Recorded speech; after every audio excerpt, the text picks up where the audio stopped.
दुर्लभो मानुषो देहो देहिनां क्षण भंगुरा तत्रापि दुर्लभम मन्ये वैकुंठ प्रिय दर्शनम। भागवत में लिखा है कि अरे मनुष्यों, ये जो तुम्हें मानव देह मिला है ये बहुत दुर्लभ है, बार बार ये मनुष्य शरीर नहीं मिलता। इस शरीर को पाने के लिए स्वर्ग के देवता भी तरसते रहते हैं। जिन देवताओं की आप लोग दिन रात पूजा करते हो ना, ये सूर्य देव हैं, ये इंद्र हैं, ये वरुण हैं, ये कुबेर हैं, जिन देवताओं की आप लोग उपासना करते हो, स्वर्ग में रहने वाले देवता लोग भी इस मानव देह को चाहते हैं। भगवान के सामने गिड़गिड़ाते हैं कि प्रभु एक बार बस मनुष्य शरीर दे दे। गायन्ति देवाः किल गीतकानि धन्यास्तु ये भारत भूमि भागे। खास तौर से देवता कहते हैं कि प्रभु हमें भारत में पैदा करो, जहां बचपन से हमें आपका नाम सुनने को मिलेगा।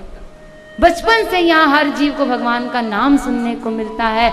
इस भारत भूमि में पैदा होने के लिए देवता लोग तरसते रहते हैं। इस मानव देह को पाने के लिए वो स्वर्ग के देवता तरसते रहते हैं। और हम मनुष्य होकर के इतनी भी हम लोगों को समझ नहीं, हम मनुष्य होकर के क्या चाहते हैं कि हम स्वर्ग चले जाएं। डोंट माइंड, आप लोग बुरा नहीं मानेंगे। इतने बड़े हम लोग, मतलब एक नहीं, दो नहीं, तीन नहीं, चार नहीं, इतने बड़े मूर्ख हैं कि स्वर्ग के पब्लिक चाहती है कि हमें मनुष्य शरीर मिले, और हम मनुष्य शरीर पा करके चाहते हैं कि स्वर्ग की पब्लिक बन जाए। इससे बड़ी मूर्खता क्या है हमारी संसार में?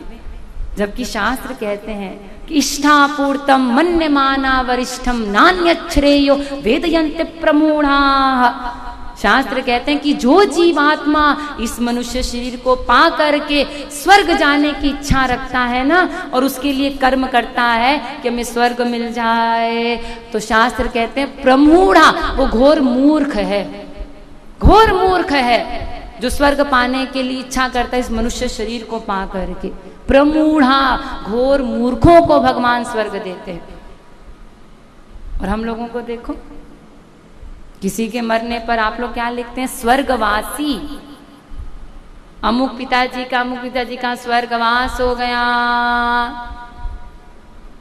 इतना भी नहीं जानते भारत में पैदा होकर के कि स्वर्गवासी नहीं लिखना चाहिए, गोलोकवासी लिख दो, बैकुंठवासी लिख दो। जाएगा तो जीव अपने कर्मों से जाएगा, लेकिन स्वर्गवासी मत लिखा करो, क्योंकि शास्त्र कहते हैं कि घोर मूर्खों को स्वर्ग भगवान देते हैं।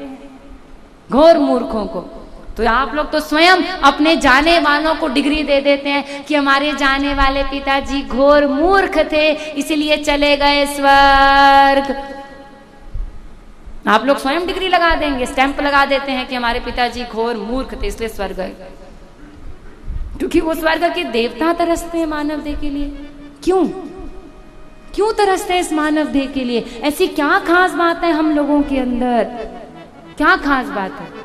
शरीर इतना गंदा, मल मूत्र का पिटारा, रोम रोम से इतना पसीना निकलता है। गर्मी के दिनों में हमारी क्या हालत, नहाने के बाद कपड़ा पहनते पहनते पसीना निकलता है। कोई नाक लगा ले किसी के पसीने पर, भाग जाओगे नाक बंद करके। इतनी बदबू, इतना गंदा शरीर हम लोगों का, मल मूत्र का पिटारा, दिन रात उसको सजारने संवारने में लगे रहते हैं।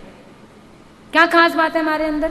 कहाँ देवता लोग इनकी पूजा करते हैं सारा संसार, और कहाँ हम स्वर्ग संसार के व्यक्ति। क्या खास बात है हमारे अंदर? मलमूत्र का पिटारा शरीर है। क्यों तरसते हैं वो देवता हमारे शरीर के लिए? क्यों? क्योंकि हमारे अंदर एक सबसे खास प्रमुख बात है जो देवताओं के पास भी नहीं है, और वो क्या है? कर्म करने की शक्ति। ध्यान दीजिए, 84 लाख योनियों में, ध्यान दीजिए, सावधान, 84 लाख योनियों में एकमात्र मनुष्य योनि ऐसी है जो कर्म योनि है। बाकी सारी योनियां, यहाँ तक कि स्वर्ग योनि भी केवल भोग योनि है।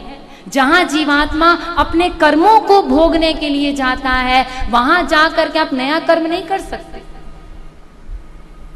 जैसे इस वर्तमान में, इस मनुष्य शरीर में आप जो भी पुण्य कर्म कर रहे हैं, उसको भोगने के लिए आपको कहां भेजेंगे भगवान? स्वर्ग। लेकिन हमेशा के लिए नहीं। तावत प्रमोदते स्वर्गे यावत पुण्यम समाप्यते। जब तक आपके पुण्य है तब तक आप स्वर्ग में रहिए, और जैसे आपके पुण्य खत्म तो आपको स्वर्ग से नीचे गिरा देंगे भगवान। और नीचे गिराने के बाद मनुष्य योनि भी नहीं देते, कुत्ते बिल्ली कीट पतंग की योनि में भेज देते हैं भगवान।